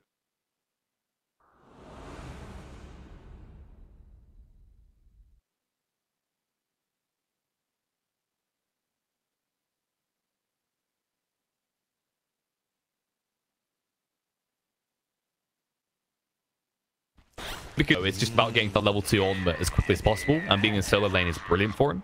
And Templar Assassin, once you get Blink and the Desolator, you kind of just take over the game. It's gonna be really difficult to get to that stage in like Desolator. So he's not really gonna be getting much out of this lane. Not gonna be easy, that's for sure. It's just that constant harassment. I mean, once you get the Sonic Traps, you kind of have some vengeance, but you're still reliant on a gank towards the mid lane to clean up the kill. Let's see how Bro plays this as well. There's like multiple ways you can play this. He might skip the wards or he might not. I feel like in the mid lane it's more favorable to get the wards at the moment, just because it's such a short lane. You can set up and you don't have to keep shifting your location. Let's see. A lot of ways to play Venom. He already took the level 1 poison thing. Good against the TA. It's enough damage to burn for action. Beef. Or I might be wrong. I'm pretty sure it is though. think they used to have it so, was it Orb of Venom used to actually go through refraction and it used to interrupt Blink. Still. Yeah, but it used to interrupt Blink as well. Barrier Assault is up on Slayer. Bro, bit trouble here. To move away. Slayer should be fine. But they do get the runes. Meanwhile, on the bot lane, like Ritsu actually snuck in and got that one as well. So, yep. All of the runes go the way of Wind and Rain. So next game, right? Like next series, we're done. Alright, look, it's a 4 to... You kind of have to. You're saying about how hard it's going to be for Dendi at the start. Yep. So that will leave Ritsu alone against Mag, which isn't a terrible matchup for Mag here. Especially seeing he'll allow him to get free XP. And once he gets like level 3, level 4, then he can start aggressing pretty hard in Phantom Lancer. On top, Slayer just trying to run people down here. I mean, he kind of has to get value because he went for the Battery Assault first. He has to be in their face the whole time. Yeah. Just looking at this mid lane, it's kind of disgusting. I mean, it's a Venomancer game. When are they not disgusting? Venomancer, Witch Doctor versus Dazzle TA. So probably see this Dazzle stacking Ancient. That'll be TA's get back into the game. Dendi. Oh, Maledict on him. Dendi a little bit of trouble because he did take the Side Blades level 1. The cast bounces. Will he fall though? It's going to be close. Got a salve. He might be forced to use it to try and survive. Salve up, and he'll survive. Barely though. Meanwhile, Dazzle. Oh, he tried to go for Brile. No. That is an unexpected counterattack, shall we say, from a solo Dazzle. These are, I mean, he almost got him in fairness, but still. Once Brile reached that tree line, surely you just turn around. Venomancer also had a lot of regen, so it just heals straight up. It's a nice attempt by the Dazzle, like, so it's hot versus Venomancer. Give it the Dazzle. Dazzle just denies the regen rune of it. This job done. This clockwork. Well, they are being annoying back. With the disruption, meaning the illusions are there, he can't really get the Battery Assault on who he's looking to attack, which is usually Millen. Bottom as well. Ritsu, almost dead. That's solo. Can he get it? No, this will be his second experience diving towers. He doesn't want to repeat the last time. Especially since Kid Track just arrived. He did, but at the same time, like, he had to know Kid Track was on his way across. Mid's back to standard 1v1, and Brile almost dies to Slide Blades. Oh. That first blood gold means he had enough to ferry out more salves. Getting aggressive straight away. He knows he can force Dendi out like this so easily. No. I'd imagine... Do you actually go for the Plague Wars? Here's the question. Like, either one could work quite well. I feel like if you put the Plague Wars down, you're committing to pushing the lane, and that means that Vega can flex around the outer lanes more.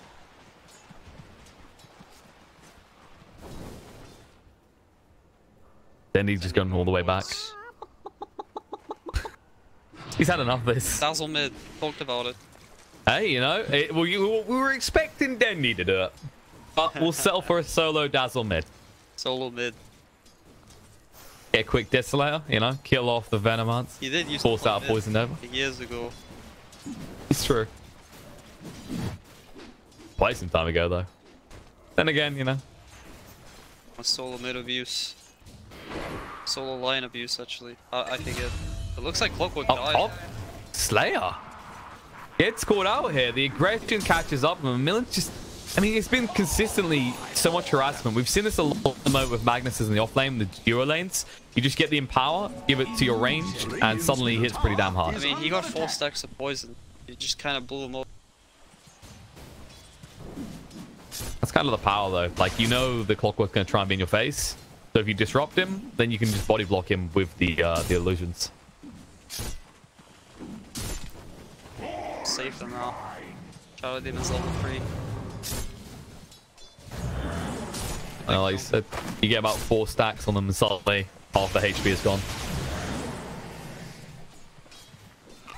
We're running low on mana though, so that's good. If you're a fan of Vega. This could be a potentially a double arcane lane though. so they could keep up the harassment in a minute. Around the back, Solo comes. Try and make that rotation from the mid lane. They can't get close enough for the stun, though. Millen should be able to escape this. It's going to be close. Not close enough, though.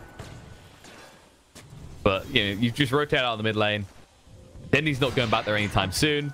Brawl is just free coming. And that is of chief concern right here for the side of Vega.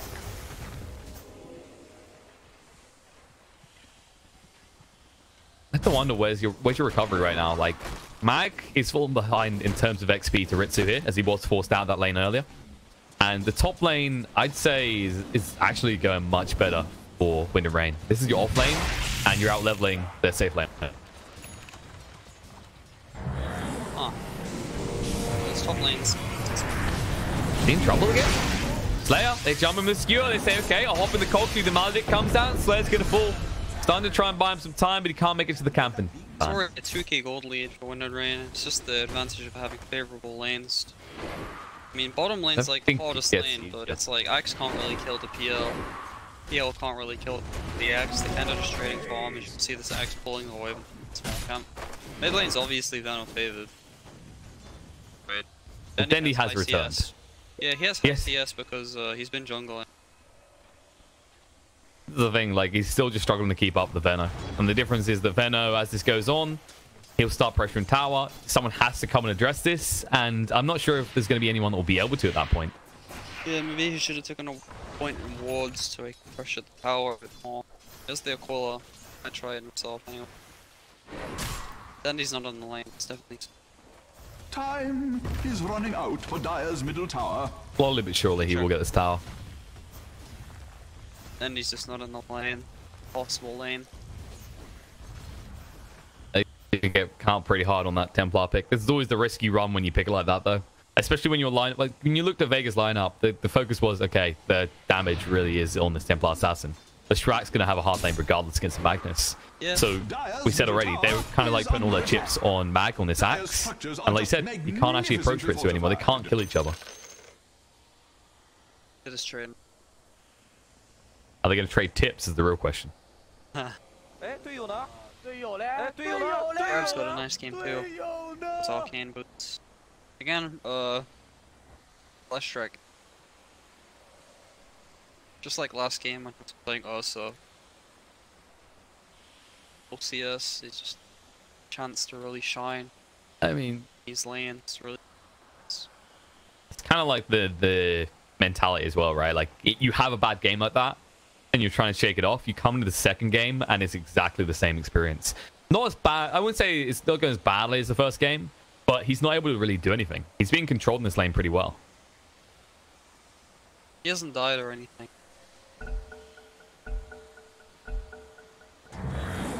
I mean, it's 2v1 right now. They're higher level on the Mag and Shadow Demon.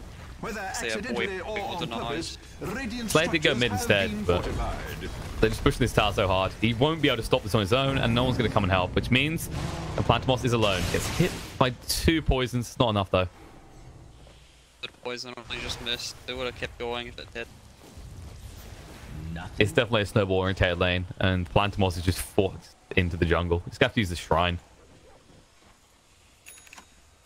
It's just, I think it just all comes down to, because of the way that Dendi's been forced to play, you're just a man down. Wherever you are on the map, you feel like you're a man down. He's getting farmed. He is. They've just basically got to try and buy time.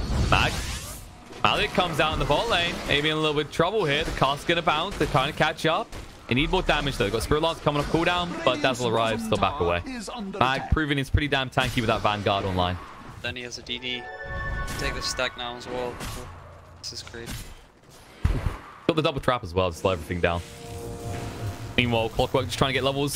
It's definitely worth trying to get a quick 6 on Slayer. Clockwork with the hook shot can change things around, especially against the Vetmancer, who's going to try and linger back. Dendi.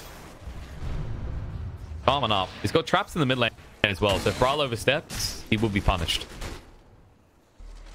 Suddenly, gold-wise, Dendi is close to actually surpassing Brawl at this point. Yeah. He's catching up, that's for sure. That's the ancient sphere. A lucky DD got it back to the big game. 600 gold in that ancient stack. Speaking of stacks, Millen's doing the exact same thing. He's got his arcades now as well, which means Plantimos, he actually can't come back to this lane at all. Let's stick in a mid against the Venomancer that has double his level. Well, I hope for his sake that Dendi is watching those traps mid, because he's probably going to need them soon. Yeah, they'll probably kill. Oh, Mag. I'm going Ritsu in the bot lane. Did use the call. He needs 1 or 2 more spins. Puts the battle hunger in. Ritsu, he's not so hungry to fight. Forced to walk away. DP coming in from the Shadow and Millen's going to arrive. Can they follow this up now, though, is the question. Going to amp up the damage. They need to get more Shadow Poisons out. Ritsu being chased onto. The call's going to catch him. Nice use of the Disruptor to make sure that he can't actually get any spins. And Mag has to back away. So a lot of poison on top. The Spirit Lance slow him down as well. Getting him low. So they might need to use that Shallow Grave if Mag gets hit by any more. But he'll be fine. Millen burned all the mana he had. And more to the point, that creates space for Brawl to go and take the mid tower. Dire's middle Fed tower on the has traps fallen. as well. Sentry ward. 25 gold each trap, so that's good. Yeah, it was almost worth that point. You at least got half your money back, and it secures the tower for you. Mag, been perched up here, moving pretty slow. Millen's just going to harass him up now with the Shadow Poison. Not much you can do about this. All 4 bounty runes with side of Vega. That's a turnaround considering the start of the game. Bro, he got that haste. He's going to chase the solo. Won't get him first. The call comes down. Mag runs to the TP. It's going to be close, but not close enough. They didn't have enough poison. They will at least kill off solo, though. And now they really should push for this tower. Yeah, but they lost 4 bounty runes for Dazzle. It's not good. It's problematic. I think the bigger deal is that they felt like the axe should have died there, but the raindrop, I think the raindrop actually saved his life there. Bounty runes are worth so much now. Getting all 4 is like worth 2 kills. It's essentially, it's 500 gold swing for each bounty because you're getting 250 for your team at least, and then the other team is losing out on that gold. Quite a lot of money. Especially when you consider that's actually the net worth difference right now in favor of war. Anyway, Dendi's squad is Desolator. Looks like he's not red, so he just went haste. Hey, you know, these are squishy heroes. Doesn't need to hit multiple times. Once will do. Doesn't need the strength. Oh, axe though. That's once again the poison. Did you just get level 5 poison? Level 5, yes. I mean, like 5 stacks of poison. I assume so. It like I just saw his health go from about half to 0. Yeah, that was 5 stacks of poison. That's the Shadow Demon experience. And look at this smoke. Slayer in the mid lane. What's going to Brawl here? Hook shot in to make sure he catches him the Colts and the Barrier Gold. Brawl's got the poison he'll throw out the Dendi. Trying to do some damage to the car. There's the Maledict coming across. Dendi's going to take a lot of damage in return. He actually might stick out. RP only connects on the one for Rev. Doesn't matter. Gets the follow-up kill, courtesy of the Shockwave, and gets solo as well. Oh, disruption about more. Slayer. He thought he could escape here, but Millen was waiting for him the entire time. So you kill off this Veno finally. But it costs you 3. Very nice. It had turned around. That's pretty good. Like Dendi was just gonna get away with the Dazzle, healed up, Grave, and then Magnus just skewers in and off, he's the Dazzle, and just kills them both of them. I think he was hoping for a little bit more, but it was the level 1 skewer. Yeah, it's whatever. He killed Dendi, so it's like... Dendi feeling the pain. With this greedy build that he has anyway. A Mag pushed off, they're gonna chase onto him. He knows his experience from last time. The Maledict is there this time round, though. He might be forced to use the Shrine. He'll back away. They didn't want to commit. It's too close to assistance. Even using the call. Mag actually almost ticked out there. If they'd used the... No. They could have triggered the Shadow Poison and killed him. Probably, yeah. You know, I think even they are underestimating their damage. All of the poison, soul catcher. The Maledict especially, like that combo, like people do not give Shadow Demon enough credit. The Soul Catcher especially just does so much work, even at level 1. I have a ward spawning up the stack. I don't see the Reefs himself, but I see Dendi stack. Try and contest that if I see him. But pretty smart ward. Pretty deep as well. Unlikely to get dewarded. What do you think?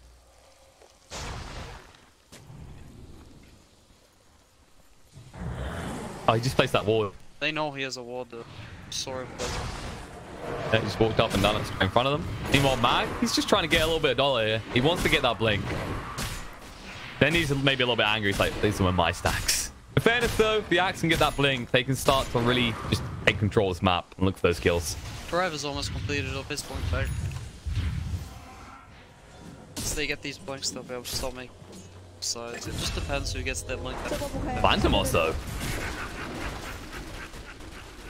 Yeah, he just disappeared.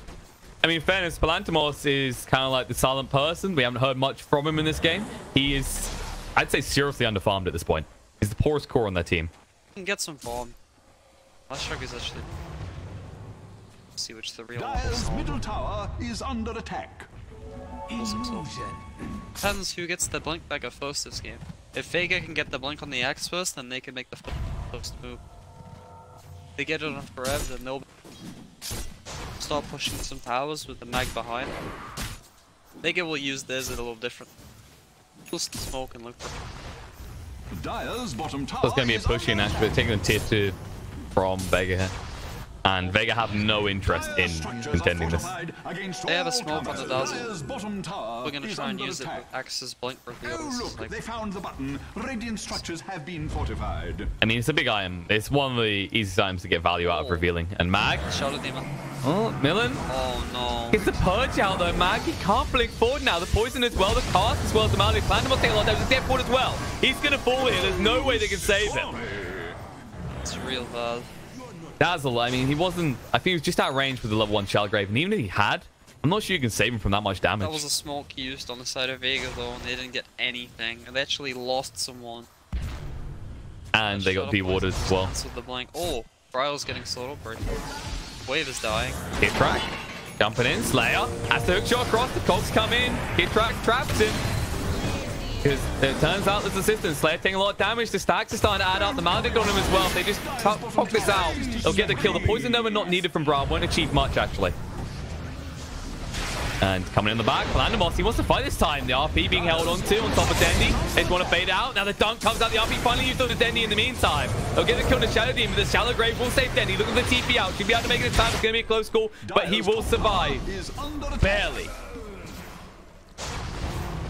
Actually, it looks like that might be Win and Rain signal to back off here. They get a little bit overly confident.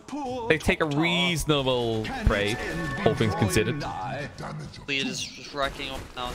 Just use a Bleed. Just running around and farming their jungle. He's not getting them a chance to farm anywhere. He's not farming his own jungle. Or that's what Forever's farming. He's even put a circle around where he's farming. He's like, this is my place. This is my spawn. That's all he's gonna farm. Coming here, we'll beat you over the head with a club and take you back to all there. It's getting pretty grim. Vega maybe need to just try and get into Win and Rain's jungle, but as long as that tier 1's there, they can't do anything. Dendi can't really farm any places. Like, I see Dendi walking up right now. He doesn't have blink. Hey. Oh, he has the hide here. Things come out though. Ritsu knows. Oh, hook shot across. Nicely done. So catch on the Kid Track, and this time Kid Track, he's not going to get the assistance he's looking for. He will fall. Meanwhile, they catch on the Ritsu. He's going to try and doppelganger away and try and shoot them out, but they won't fall for it at all. They'll find him still. They're getting bottom tower out of this though. They've been working on that bot tower for a long time as well though. They were showing heroes in different lanes, so Vega just commit. It did look like Dendi was about to die though. Trick wasn't in position. It was looking grim. Call comes out. They actually catch on the Brawl here. And he's surrounded. He has no way out. It's already used the poison ever on cooldown for 30 more seconds. Nice force stuff up to the high ground. But Slayer was waiting for him. The Barret's on the cog. Should finish him off. Now the Purge on the Mag. They just need to back away though. They were trying to save Brawl. Oh, if he gets one more poison, he's dead. Mag needs to be careful here, Millen. Can't hit him with it. He misses the mark. This is the intimidation. It's not even just about hitting them. It's the effect of just throwing them out. They have to dodge, so they're getting zoned the entire time when they fight. Yeah. But yeah, that's the Vega finding the pickups that they need. They got the PL, they got the Danomancer. And in the meantime, Dendi's just farming, so like Dendi's getting closer and closer to that blink dagger. And when he gets that blink dagger, he'll be able to just blink on the stock and just blow him up. I don't think they're worried about the Witch Doctor right now. I mean, so far Slayer's been dealing with that. I mean, yeah, it's just like 4v5. That's what TA does, right? She blinks in the back lines and blows someone up. She does a lot of physical damage. This Axe will jump at the back lines with him. They have so many heroes focused around that. If they eliminate supports, like you say, it's problematic. I mean, Wind and Rain, they've reached that point. Venomancer now has a level 2 Poison Nova available to him. I mean, but they need to find Shadow Demon. Because if they don't find Shadow Demon, then it's just going to disrupt whoever axe jumps. We saw in the bot lane before. We've seen it a few times so far this game. Milan's been pretty on point with the saves. It's not just a case of he's a defensive hero. It's not like dealing with the Dazzle where it's like, oh, they'll save someone. It's the aggression as well, especially with the Soul Catcher, which he hasn't been leveling up. But as this game goes on, 50% bonus damage is significant. So odd. Oh, RP comes out. RP comes out on the Dendi. They'll push him back. The Maledict as well. He'll try and melt through Kid Track in time. He will at least get that kill before dying out his health. But that was an RP committed for a solo Templar Assassin. I feel it's worth it, just to make sure there's no threat of Roche occurring anytime soon. Worth it. 4 kill, RP for 4 kill is always... It was an Arcane Rune RP as well, so it'll be up in no time. Look, 57 seconds left, and then it's up again. There's a smoke from Vega, though. Yeah, they know there's no RP. They're gonna try and do something. They won't expect it because Dendi's dead. That needs to be leading. Axel Clockwork needs to be leading. Dazzle is. Oh, jump in. Cool comes down to Ritsu. Can they control him up? They're going to hook shot it. Again, down to half HP, but he'll be able to doppelganger away, and the assistance is here. Forever move through with skill on top of Mag. Him on the back foot. Jump in. Slayer. He's actually stuck here. Ritsu, not the way he planned things to go. The cast is out the Mag. Will chase him down as well. The Maledict does connect, which means he has no way of getting out. He doesn't even have a TP. He can't even try and escape. Blink forward, Forever just staying on top and harassing him constantly, make sure he can't go anywhere. And the final Maledict will take him out. Actually, Forever gets it with the shockwave. And on the other side, Brow cleans up solo. Just chasing him down forever. Like, grave himself, heal himself. Like, is under attack. All the while finding space to catch up, though. He's gonna get the bounty. This is a Dendi's rough. It's cool. Kind of a rough area to be catching up on this scenario, though. Like, the Leshrac is playing catch up. Dendi still doesn't feel confident to fight. He's almost got the Blink Dagger. That should be the turning point. But it's the question of who can back you up that stage. We just saw how Wind and Rain hated out the rest of Vega. They went on in the smoke, but damage for the smoking without a core, like, it could have been good if it was like any other hero. They would have died, like, for sure. But DL's just tanky. He has like 27 armor. It's also the case of, like you said before, if Milan's there, the disruption comes out, and the gank attempt fails. Yeah. Need to go with a core at the time. We're showing Leshrac in a different lane, and TA was dead, so it was like kind of unexpected. Just smoking like that, it's pretty risky. Might not have damage for the kill target. They didn't, so they got punished heavily for that. They got wiped, but we're picking up some more items, like Desolator on Dendi. Should be able to do a lot. Axe is gonna...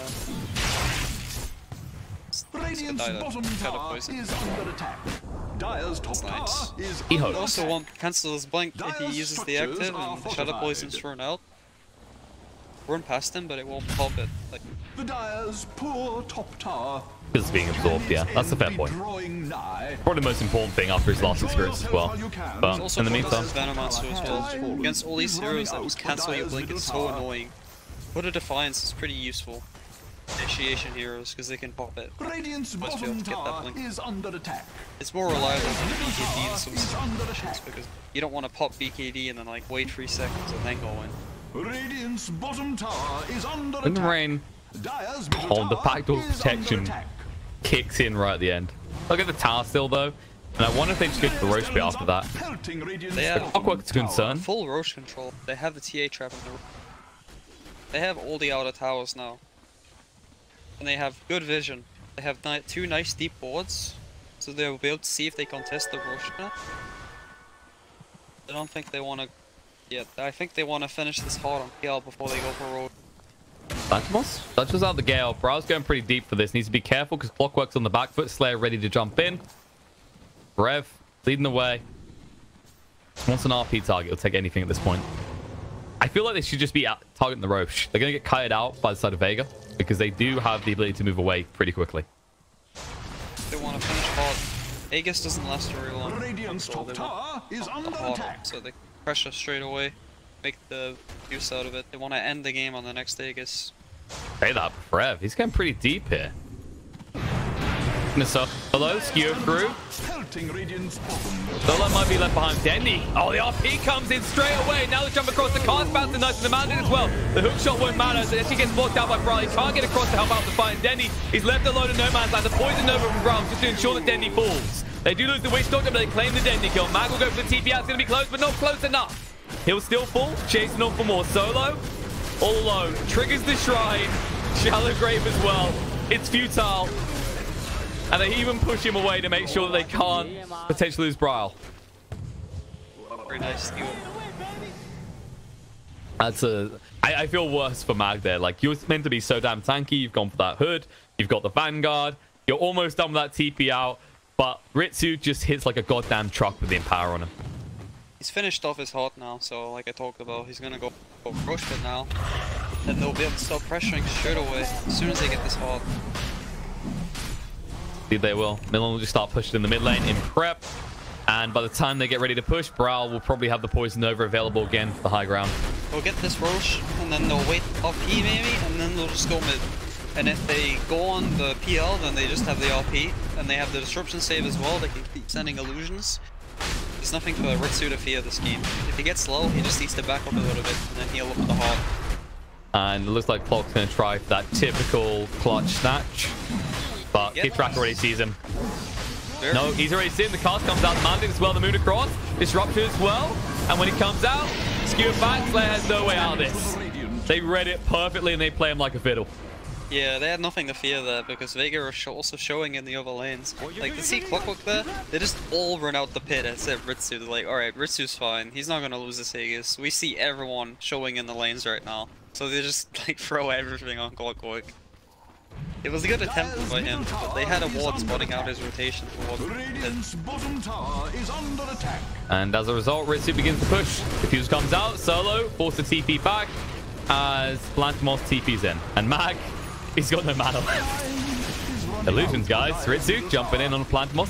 Just so frustrating to deal with. This is a perfect time to go rush because it's the catapult wave. 25 minutes in is when the catapult spawns. It's going down mid right now. It's going to help with this push. They didn't even use the refraction, the Silent Trap to try and slow it down, so maybe a costly area there. They have a jam on the Shadow Demon. They didn't let them. Sometimes I find myself oh, no, they still have a few traps there, though. Oh yeah, there is one. Oh, wait. The Ritsu? Even if he didn't though, catapult doesn't die to trap. They're going to try and stun Ritsu off, but they mistime it, and he'll just go back to him builds. Like, just sends the illusions through every time, make sure Mag that he just can't initiate. He had a full wave, still not confident going on that PL. Just as the Aegis. I mean, Ritsu's been pretty defensive here when you think about it. He could easily dive these heroes at this point. They have no control for him, really. And once that Yules is put on cooldown, I half expect him to just kill off Blantimos. Yeah, but it's pretty rich. They show patience. He'll just get blink hold. Fight will get reset. But he's just playing really disciplined, right? He's making the use out of this Aegis.